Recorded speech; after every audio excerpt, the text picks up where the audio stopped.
Hi, my name is Adrian Rosenfeld and I'm honoured to be presenting a paper today at the New Zealand Association for the Study of Religion. Now, I'm a teaching associate at La Trobe University in Melbourne, Australia, and the paper I'm going to be presenting today is entitled Making Sense of the New Millennium God Debate. So this paper is taken, or the research is taken from a book that I published earlier this year through Palgrave called The God Debaters, New Atheist Identity Making and the Religious Self in the New Millennium. So what do we mean by the God debate? What is the God debate? Historically, the God debate is one of the oldest arguments in the world, which is in essence between a natural and a supernatural understanding of the world. So if we go back to the 5th or 6th century BCE, where the natural philosophers were one of the first known examples of people who explained the natural world around them in a way that wasn't religious. Obviously in the 21st century, we're in a very different time. So whereas the God debate was originally the concern of, or became the concern of philosophers and theologians, the current God debate has become a mainstream phenomenon. So this is important. So whereas if you think of the original God debate for a long time remaining in the ivory towers of universities and religious institutions and monasteries, it's now become a mainstream phenomena. And this is largely due to Richard Dawkins, who I presume a lot of you have heard about. Now, Richard Dawkins is actually touring New Zealand in early 2023. So he's still very popular and influential, but undoubtedly his big splash outside of his realm of evolutionary biology, which he formerly is, was writing this book called The God Delusion that came out in 2006. And the phenomenon of new atheism was born out of this. And the new atheists, of which Dawkins was the main proponent, put across this idea that the God debate is no longer dealing with theology or philosophy, but it's dealing with how we understand knowledge.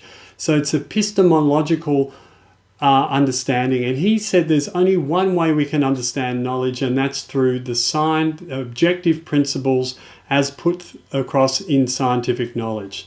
So this was a big claim, and it moves the focus of the God debate away from religious and spiritual ideas to the idea of how we perceive the world. Now, Karen Armstrong, also an English intellect, and both her and Richard Dawkins are deemed to be two of the most popular and influential intellects in England or Great Britain at the beginning of the 21st century.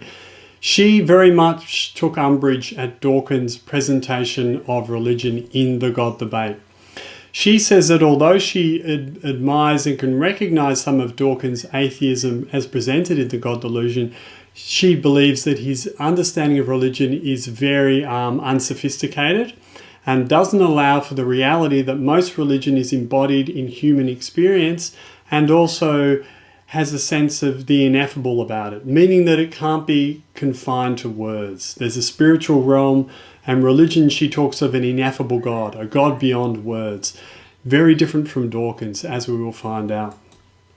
So, in this particular paper, I want to show you the methodology that I use in this study and then apply it to these two particular figures in the God debate to see if we can make some sense of how they came to come about the ideas that they propagate in this particular God debate.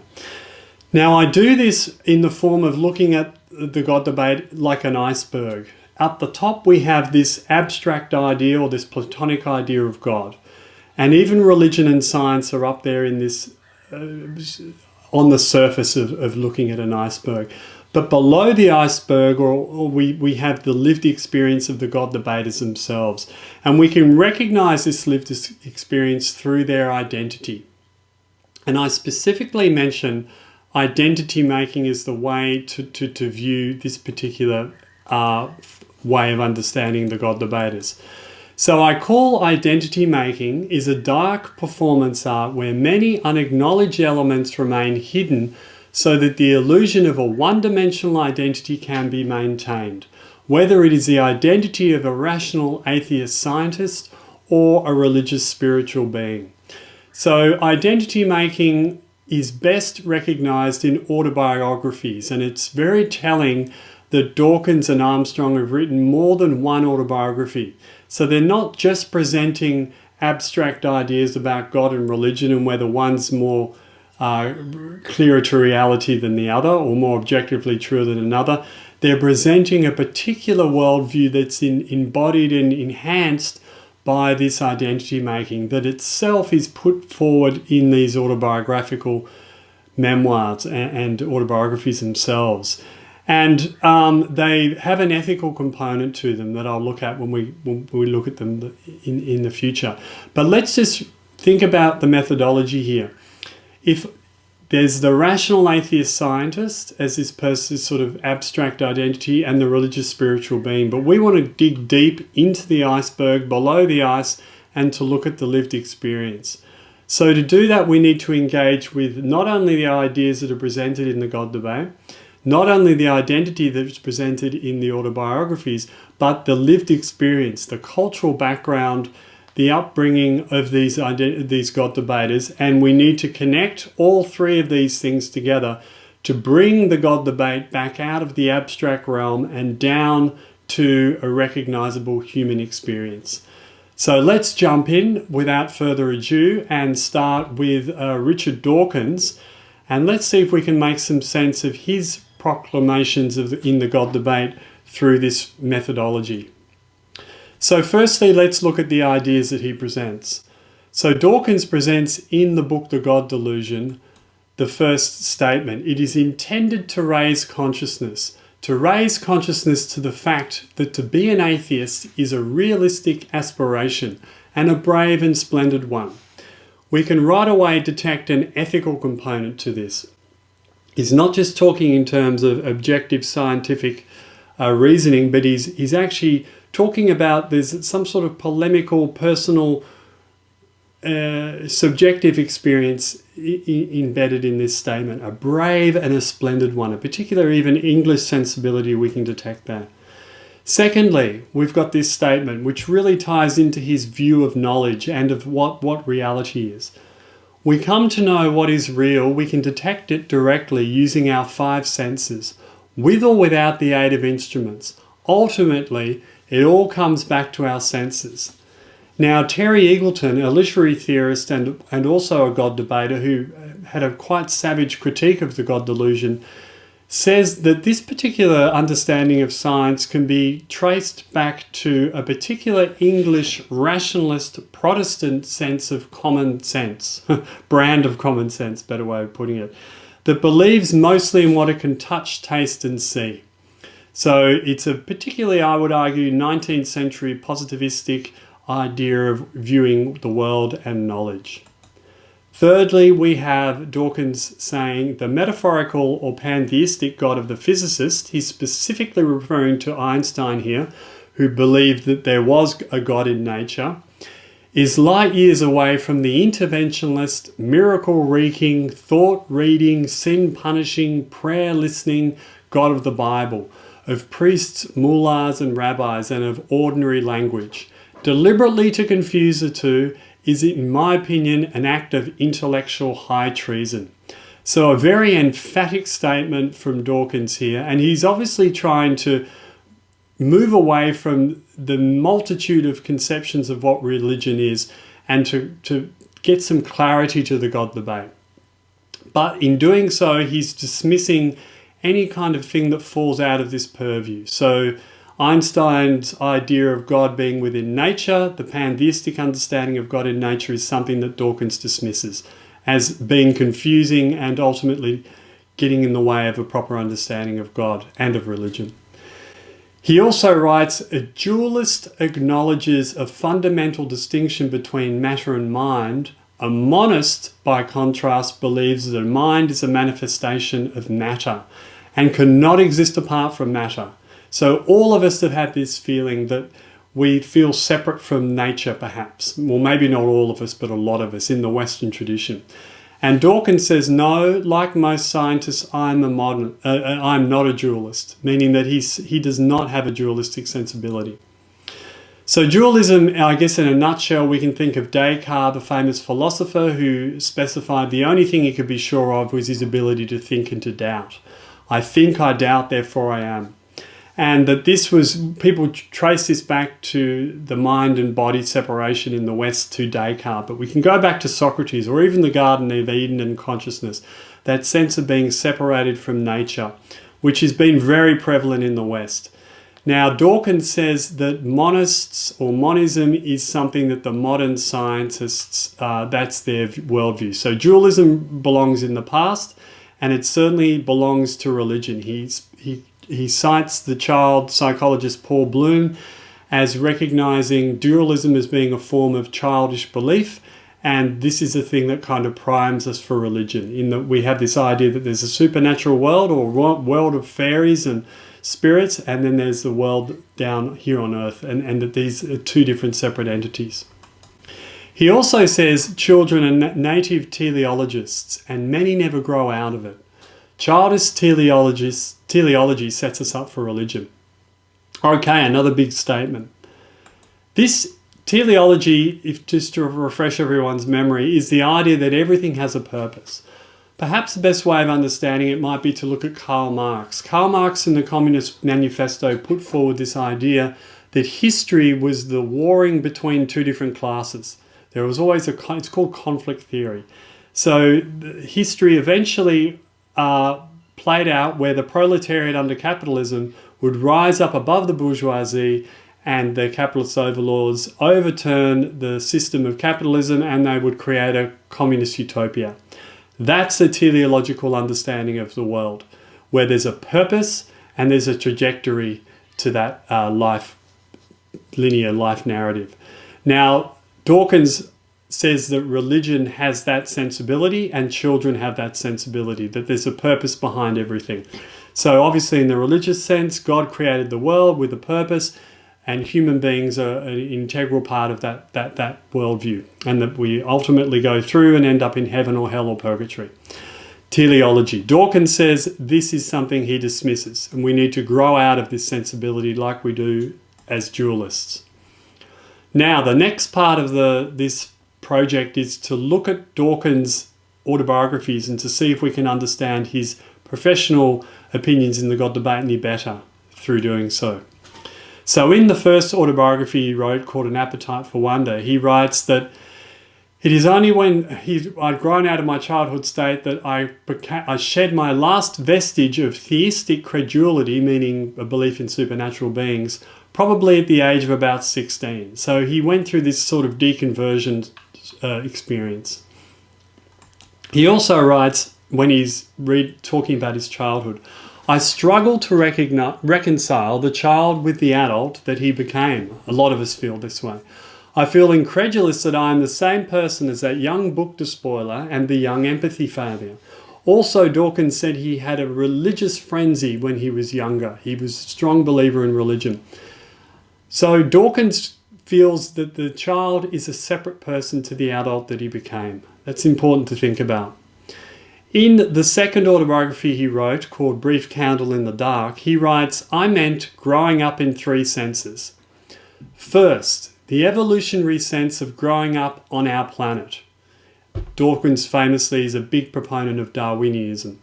Second, the historic sense of humanity's growing out of superstition and towards a naturalistic scientific apprehension of reality. And third, the growing up of each individual's understanding of childhood, from childhood to adulthood. We've just seen with Dawkins, growing out of being a naive, religious, superstitious child to being an enlightened atheist adult. Now, what we can see here is that we can see Dawkins' disbelief in teleology and dualism as being part of what it is to be an adult rationalist scientist, as being actually present in his own autobiography. Where can we see this? Well, there's a very strong sense of dualism in the idea that he cannot recognize his childhood self, because he as a child was religious and instinctually believed in spirits and supernatural entities, that he had to separate himself. And when we go back to the God delusion, he mentions he wants everyone to raise consciousness, that he actually separated himself to becoming a rationalist atheist scientist. So there's a dualistic split between the child and the adult. There's also a teleological sense we can depict in these writings.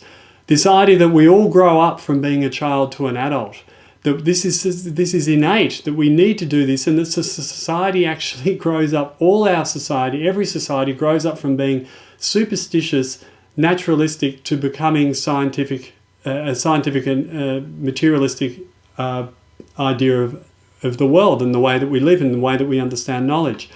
And this was very prevalent with the early anthropologists, and also Freud had this same sensibility, that that in the West we'd grown out of this primitive culture where we formerly were believed in religious ideas, and that we've become enlightened, atheistic, scientific human beings. So we can detect in Dawkins' autobiography an undermining of the actual professional beliefs he puts across in the two texts, in the God Delusion that he puts forward in the God Debate. So it's not a gotcha moment that we've come to here, but it's a deeper understanding of why Dawkins puts through these particular ideas in the God Debate, and that sometimes his autobiography undermines the professional ideas he puts ahead, but also shows us why he has a particular rational view, English view, Protestant view of what God is. It comes from his upbringing. It comes from this particular this childhood that he went through and then disavowed, this particular deconversion story, which is very famous among Protestants, deconverting out of the Catholic idea and into this new understanding. So this is very interesting in the way that the autobiography, the lived experience of Dawkins, we can see through the identity making, and then we can see that in his ideas. Let's also look at Karen Armstrong. She writes of a form of, ostensibly talks about a dualistic idea of the world. So she writes of the Greeks having two different ways of understanding reality, mythos and logos, and she says they were both essential and they both had different complementary component parts to them. So let's look at this. So logos is, according to the Greeks and Armstrong, to do with sense, perception and reason. Science and maths, objective, black and white reason. So we can think of Dawkins very much representing this logos-centric view of the world. Then we have the mythos view, which is to do with religion and art, interpretation, subjectivity, meaning and language and emotion. And Armstrong's main thesis is that in the West we've become too logocentric and we've disavowed the mythos area of our life, and that this is very problematic, especially when the way that we dismiss religion, that we're dismissing a whole half of ourselves, which we cannot get rid of. So she writes about God. We can't say what God is. And until the modern period, Jewish, Christian and Muslim theologians in the three God religions all knew that. So this is in her religious history, A History of God, she writes this. She also wrote, when she was writing A History of God and the other religious histories, that she was no longer just grabbing concepts and facts from books, using them as fodder for the next book or interview, but she was learning to listen to the deeper meaning that lay quietly and ineffably beyond them. So she believed that God is ineffable, beyond, too great to be expressed in words, and therefore having a sort of rational, conceptual, propositional understanding of God like Richard Dawkins does is antithetical to understanding what religion is. You could ironically point out that this also undermines Armstrong's idea of writing histories of God itself. If God's ineffable, what are you writing about? But there's more depth to it than that, but I haven't got time to go into it, but we can see how this has ended up as being her professional opinions in the God Debate. Now, like Dawkins, I want to look at her autobiography. In her autobiography, one of the three that she wrote, she writes that the nuns, spent 6 or 7 years in a convent in the 1960s, used to say to her, "You're full of pride, sister, full of intellectual pride." They used to say, "You're so full of yourself, aren't you? When are you going to learn to lay aside that wretched critical faculty of yours?" She writes, "I could conform outwardly and make a pretty good job of that, but inwardly I remained the same, worldly and full of self." So Armstrong here is very much putting across the idea that the nuns wanted her to get rid of this wretched critical faculty so that she could come out of the worldly self and accept the Christ-centered individual. And this is a very Catholic sensibility, that goes up against Dawkins' more Protestant upbringing, where you need to see the Word of God. You need something more concrete. You're less interested in the mystery and the opaqueness and the ineffability of God and of the Catholic sensibility, the Catholic view of religion and God. And Armstrong's embrace of mythos and propensity to push this mythic sensibility as being important actually comes, I would argue, from her own upbringing as a Catholic nun. So even though she became an atheist after that, this has resonated into her religious histories and ultimately into the God debate. So to conclude, by looking at their professional work that I did in this study, The History of God is the major text of Armstrong, and their autobiographies, we can make sense, we can better reacquaint these ideas that have been understood in the God debate as being almost abstract, God, religion, science, and re-embody them into human experience. That the God that Armstrong professes is very influenced by her own Catholic upbringing as a nun. The things that the nuns taught her seep into her own professional ideas that dominate the God debate. In Dawkins, it's also the case that his ideas of this, as I mentioned, this Protestant, very rational English sensibility are informed by his own experiences as growing up in a Protestant background, an Anglican background, even though he rejected this. And also his ideas of dualism and teleology that he despises and sees as being something that we should all grow out of, are actually playing a part in his professional ideas, that his own take on this in his autobiography undermines his professional ideas that these are something that we should grow out and he should have grown out of. So by rehumanizing these ideas in these abstract or parts of the iceberg in the God debate, in this paper, I hope I've shown you a way in which we can re-embody and ground the God debate back to human reality and take it away from this idea, the way the God debate is perceived at the beginning of the 21st century as being this sort of abstract argument between science and religion. But it's so much more than that. It's a culturally defined argument. It's influenced by lived experience first and foremost, and the lived experience and ideas and identity making, the autobiographical writing, all play a part in formulating what we take to believe science and religion are in the 21st century. Well, thank you for listening to me today, and I look forward to taking your questions in a few moments, and I look forward to talking to you soon. Thank you.